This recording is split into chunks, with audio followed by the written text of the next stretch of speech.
In this video, I'm going to talk about taping parts again.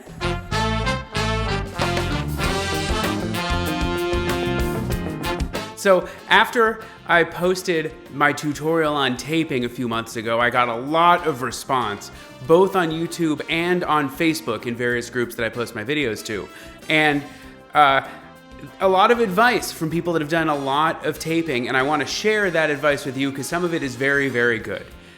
But before I do that, I want to encourage you to hit subscribe and that like button and check out Patreon. It's really, really helpful. We can interact one-on-one. I'm doing once a month lessons for a bunch of my patrons, and I really, really encourage you to go check it out.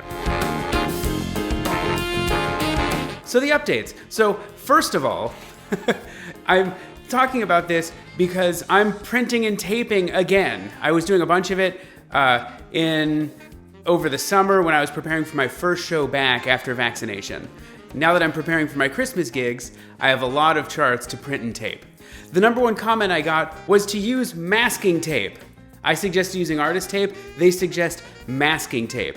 And in the last video, I explained that masking tape wasn't great, but I'm going to explain it again, and in fact show you why I'm thinking about it again right now. So I recently pulled out my old Christmas arrangements to decide which ones I want to do on my upcoming show, and one of them that I'm definitely going to perform is my arrangement of Santa Claus is Coming to Town.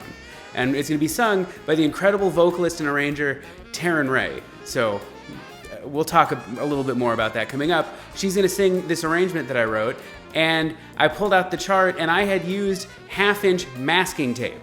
You know, the kind of paper tape that you can buy at the hardware store, to tape this part. And initially, it looked great. The masking tape looks just as good as artist tape when you put it on the first day.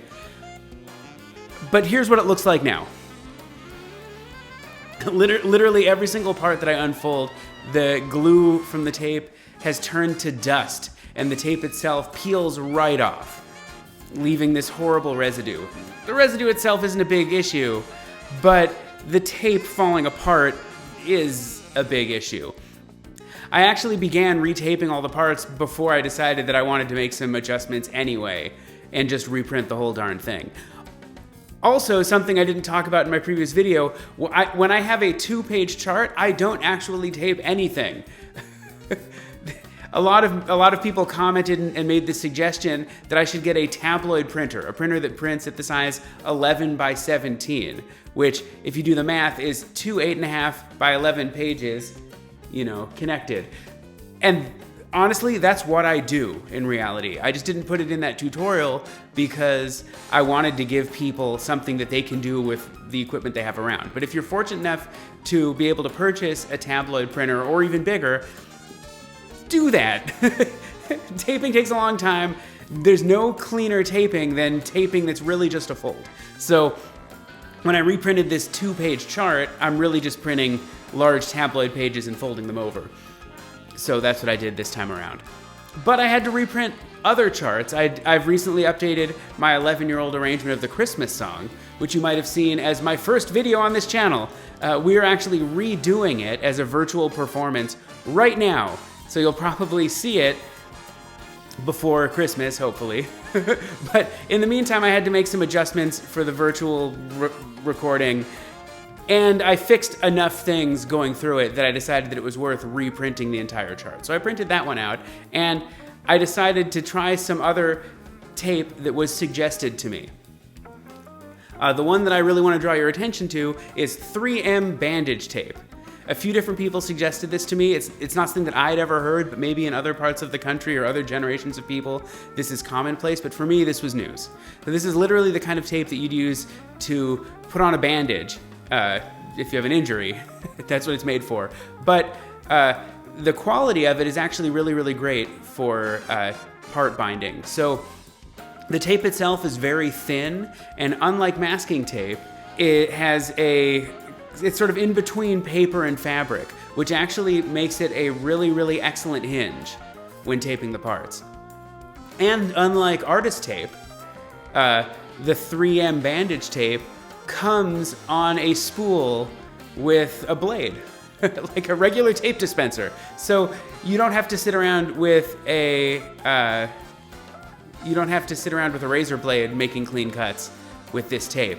And in fact, the tape itself is so close to the color of white paper that you don't even notice if the tape is a little bit jagged.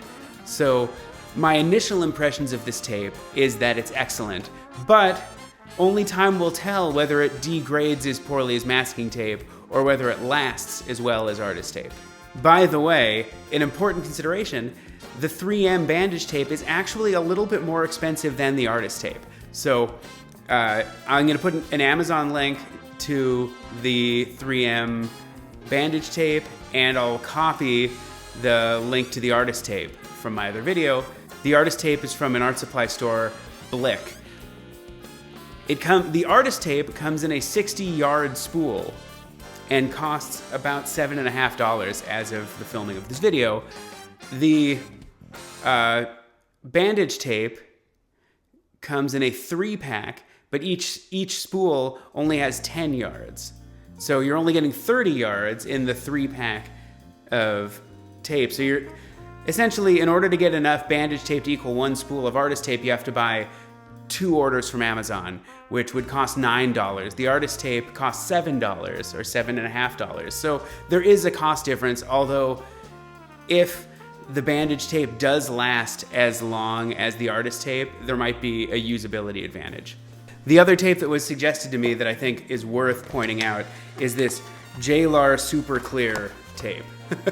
I haven't used it yet, and honestly I'm a little nervous about using it because it is expensive. This 1 spool of tape, which is 72 yards, so it's a little bit more, it's about the same as the artist tape, and honestly about 20% more in the spool than the artist tape. But this 1 roll of tape costs twice as much as the artist tape. So in my world, the artist tape is already good enough that there's no reason to spend this money. But as it was pointed out to me, this Jaylar Super Clear tape is specifically made for libraries to do repairs on book bindings. So you know that it's designed to last and last and last, because libraries keep their books for a very long time. So if you happen to find a good deal on this tape, I really recommend picking up a bunch of spools of it. All right, so as I hinted at before, I have a Christmas concert coming up. I have a live concert at Feinstein's at Vitello's, which is one of Los Angeles' premier jazz venues. We performed there a few months ago, and they did a live stream of our concert, and that did very, very well. And we're gonna do a live stream of this concert. It's on December 16th, which is just 2 weeks from now, or sooner, depending on when you watch this. And the live stream is going to be, tickets are going to be available for $25, and it includes 2 weeks of on-demand following the concert. So if our 8 p.m. concert in Los Angeles isn't a good time for you to watch live, you can always watch it anytime afterwards for the next 2 weeks, and it'll be available for you.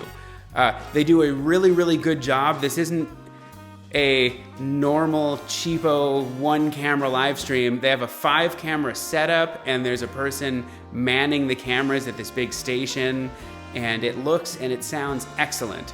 And second to actually attending in person, this is a very good way to enjoy the music.